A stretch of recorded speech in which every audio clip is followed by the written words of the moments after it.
Hello and welcome to another episode of the Farr Show, where I am Damien Farr, and tonight we're talking about Godzilla Minus One. This movie is really good.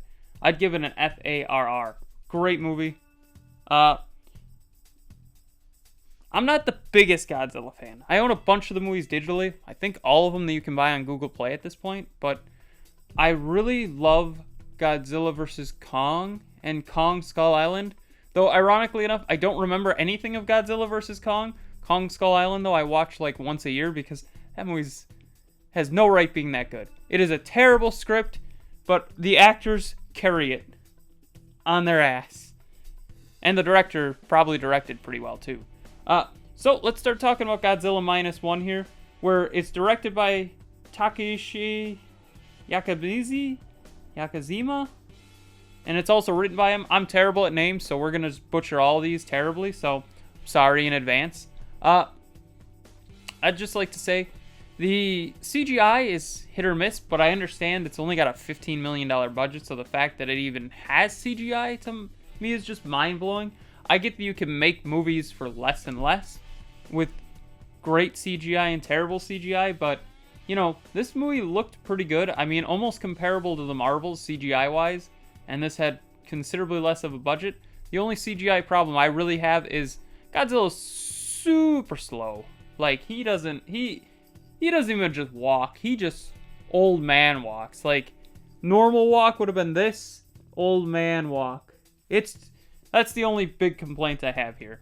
The cast, you got Ryo Kami as Koshi Shikozama, I think it's pronounced. Minnie Hannibal as Nora Oshii. Yukura Yamamoto as Shiro Mikazami. You got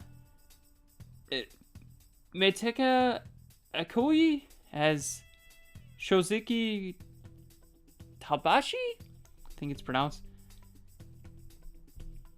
Hideko Yokuzura as Kenji Noda.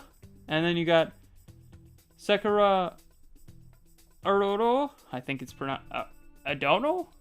A-N-D-O, Ano? As Suka Atua? No idea. I'm terrible at pronouncing them. I'm gonna just be honest. Look at the Wikipedia page and you'll figure out who they are.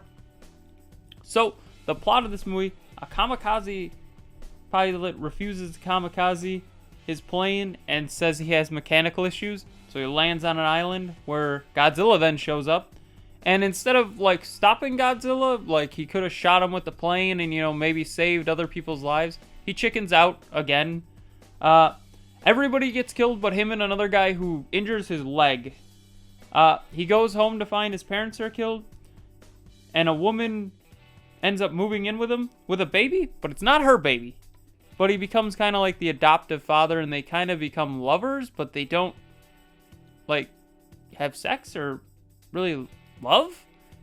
They love each other, but it's like a friendship love, I'd say. It's really weird. Then it begins his redemption arc.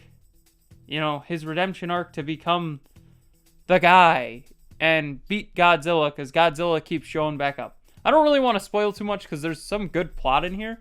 And there's some things that my buddy who's a huge Godzilla fan, you know, was like, this is great, this is great. I'm like, this is pretty good. The acting, though, for any, like, Godzilla film that's normally terrible, let's just be honest. This one's really good.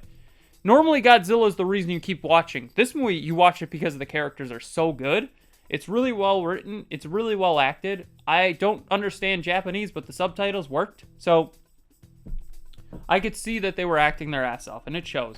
So this movie is really good. If you have not seen Godzilla Minus One, it's probably not in theaters anymore, but go watch it on streaming. Any way you can watch this movie, watch it. So, what's your favorite Godzilla movie? Tell me in the comments below. Don't forget to like, share, comment, subscribe, hit that bell icon, and have a far off night.